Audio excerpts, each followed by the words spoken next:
Desde o começo da tragédia no Rio Grande do Sul, a Secretaria de Segurança Pública do Estado já realizou 135 prisões. Dessas, 53 foram em abrigos e 37 foram pela prática do crime de furto. Dos abrigos são os mais variados crimes, que você já pode até imaginar. Além do problema climático, a população tem sofrido, olha só que loucura, com roubos em estabelecimentos comerciais, assaltos dentro de residências e, pasmem, até mesmo barco de voluntários, dos voluntários que estão lá para ajudar, foram alvo de criminosos. Em abrigos, óbvio, foram registrados crimes de estupro e tem crianças, tem adolescentes por lá e um tumulto. A polícia, claro, completamente dividida entre a prevenção e a vigilância nos abrigos e os criminosos se aproveitando. E a ação desses criminosos não acontece apenas no Rio Grande do Sul. Na Praia Grande, litoral de São Paulo, 2 homens foram presos acusados de arrombar um ginásio e furtar doações que iriam para o estado gaúcho. Então, eu vou começar com a Deise Chiocari. Deise, é revoltante para todos nós. Como é que você se sente nessa situação, vendo, ao mesmo tempo, pessoas arriscando a própria vida para salvar animais, para salvar outros que estão lá sofrendo com essa enchente, e ao mesmo tempo, marginais que se aproveitam? Estupro dentro de abrigos. A gente pode estar levando a filha, está com criança ali, e tem que tomar cuidado, porque marginais estão aproveitando para praticar estupro. Deise Chiocari, a sua indignação. Olha, Capês, esse tipo de coisa dá até uma dor no estômago, assim, porque a gente ouve relatos, além de acompanhar as notícias, a gente ouve os relatos dos amigos que estão lá, né? E a gente vê moradores que realmente, como a Jovem Pan está mostrando aqui, mas moradores que saíram dos abrigos e estão na beira das estradas, né? Moradores ali em Eldorado, eles estão acampando ali para ver se eles conseguem voltar para suas casas ou porque eles estão com medo. Aí tu imagina a situação de uma pessoa que perdeu tudo, trabalhou a vida inteira. Eu vi alguma matéria falando de uma moça que, além de ter perdido a casa dela, ela perdeu outras 2 casas que ela alugava para manter a renda dela e da família. Então, vocês imaginem uma pessoa que perdeu tudo, perdeu a fonte de renda, ela ainda tem que ficar com medo. Depois de ter sobrevivido a isso, ela tem que ficar com medo que alguém vá lá e tire ou tente tirar de novo a vida dela, porque uma vez já foi tentado tirar com as enchentes, né? E eu acredito que o governo do Rio Grande do Sul e o governo federal, eles vão ter que se unir também para começar a pensar numa estratégia. E aí, de novo, né? Acho que o fundamental no meio dessa crise agora é o planejamento, mas vão ter que começar a pensar numa política de segurança pública, porque a insegurança no Rio Grande do Sul, ela já não é, a segurança pública no Rio Grande do Sul já não era um exemplo, né? Mas a insegurança agora ela vai aumentar. Muita gente, a gente sabe que saiu das prisões e está solto nas ruas, então a tendência é que a insegurança aumente, então vai ter que ter uma política de segurança pública muito mais eficiente no estado do Rio Grande do Sul. E a gente tem um problema também que isso com certeza vai aumentar a desigualdade social. Então a assistência social do Rio Grande do Sul vai ter que entrar com muita força nessa prevenção e no auxílio às pessoas. Eu nem vou falar do trauma psicológico, né? O trauma psicológico por ter perdido a casa, por ter sofrido abuso num abrigo, por ver a família sem condições de reagir, por ter perdido o emprego, qualquer fonte de renda. Então, eu acho que agora o que falta, que a gente tem cobrado muito aqui na Jovem Pan, o que falta é um planejamento para que essas pessoas consigam minimamente se reerguer.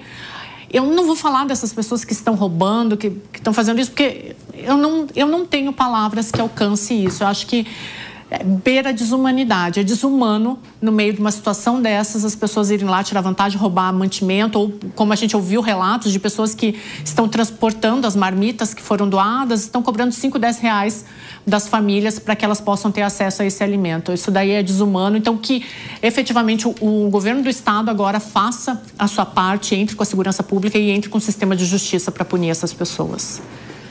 Diego Tavares, o que fazer? Professor Capês, se faltam palavras a Deise, me sobram palavras para desqualificar o tipo de gente que opta numa situação como essa em cometer crimes. Eu só não vou falar aqui porque eu tenho medo de ter uma viatura da Polícia Federal ali no Bar da Dirce me esperando assim que acabar esse programa.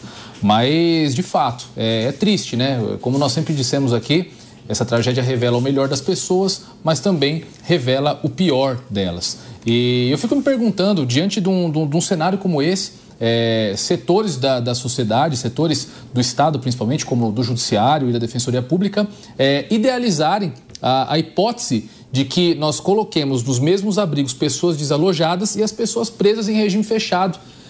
Lembrando que não se trata daquelas pessoas que estão no semiaberto, que estão no regime aberto. Esses, logo no início da calamidade, já receberam uma tornozeleira eletrônica e foram praticamente liberados do cumprimento da sua pena.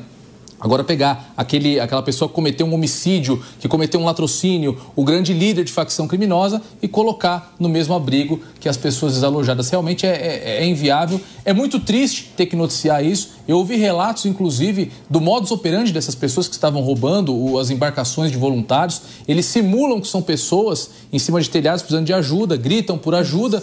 Quando o barco encosta, eles colocam os voluntários em cima do telhado e fogem com a embarcação. Então, é um completo absurdo. Eu imagino que o Estado do Rio Grande do Sul não tenha condições agora de fazer o combate a essa criminalidade. Por mais que nós tenhamos pessoas armadas, policiais armados nas embarcações, eu acho que todos os esforços agora são voltados para transportar pessoas, transportar animais, transportar donativos até áreas em que o acesso está dificultado. Mas eu espero, sinceramente, que com o baixar das águas não emerja uma crise de segurança pública no Estado do Rio Grande do Sul. Tenho certeza que os gestores públicos lá vão precisar de pulso muito firme no momento em que a fase do combate à catástrofe humanitária passar, para combater aí sim a criminalidade que parece estar se agigantando no Estado, infelizmente.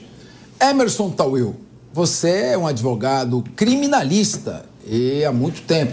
Certamente você já viu muita coisa, mas há determinados crimes que, pelo oportunismo e absoluta falta de humanidade, chegam a impressionar mais do que outros. Como é que você está vendo essa situação?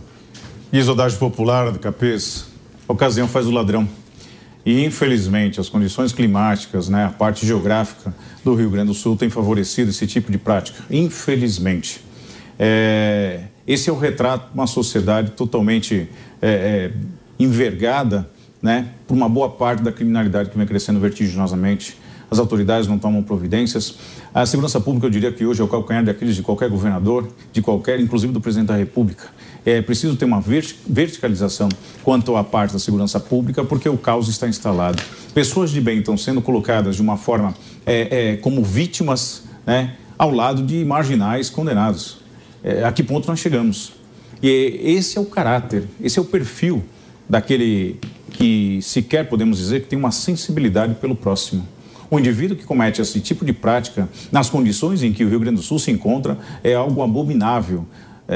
Quiçá alcançar a palavra ser humano para esse sujeito. E as autoridades devem, sim, responsabilidade para com essas vítimas, que o trauma vivido por essas vítimas jamais terão qualquer condição, seja financeira, psicológica ou social, de serem reparadas. O governo, precisa, o governo, quando eu digo, as autoridades, de um modo geral, precisam tomar providências, porque tratar como bibeloso esse tipo de ser humano é algo abominável. Pessoas ainda defendem esse tipo de ser humano.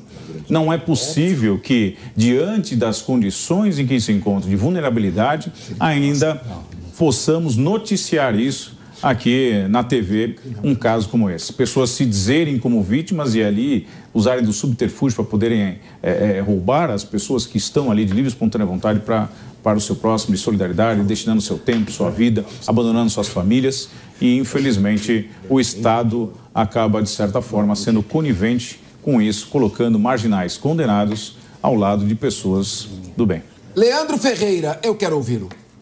Olha, Capês, é revoltante você acompanhar notícias desse tipo, situações em que as pessoas já estão num quadro grave de vulnerabilidade e aproveitadores acabam tomando a iniciativa aí de extorquir, porque tem também o crime que não é o roubo, o assassinato, mas é a extorsão. Eu vi um golpe do Pix, que a Polícia Civil do Estado do Rio Grande do Sul estava procurando combater, esse do barco, são formas de roubo e assaltos que não são aqueles crimes graves que chocam mais, mas o que eu estava olhando aqui em relação aos dados do Rio Grande do Sul foi que os crimes apurados, relatados e registrados pela Secretaria de Segurança Pública do Estado do Rio Grande do Sul caíram durante a enchente. Mas aí é óbvio que caíram, Leandro. Como é que você vai ter a prática de crime com cidades totalmente alagadas? É óbvio que a criminalidade cai. Eu queria dizer que, como disse aqui a Deise, já é grave a situação de segurança pública no estado do Rio Grande do Sul, né? Se esses crimes estão ocorrendo aos montes durante esse período de desastre, estão ocorrendo aos montes, imagina fora do período. Então, assim, nós tivemos redução nos homicídios, tivemos redução no roubo de carros, né? Mas imagina fora do período de desastre, como já não estava fácil a situação do povo do Rio Grande do Sul em relação à segurança pública, né? Então, eu espero que a gente consiga superar essa crise que é climática, mas é também civilizatória, né? Quando a gente vê situações como essa, em que há um aproveitamento de alguns criminosos para fazer isso, né? Diferente do crime famélico, né? Nós estamos vendo, né, uma situação de aproveitadores mesmo, que precisam ser, mais do que punidos, né, precisa ter um desfecho, porque essas situações são muitas, precisa ter investigação, né, e um desfecho numeroso também em cima dos casos.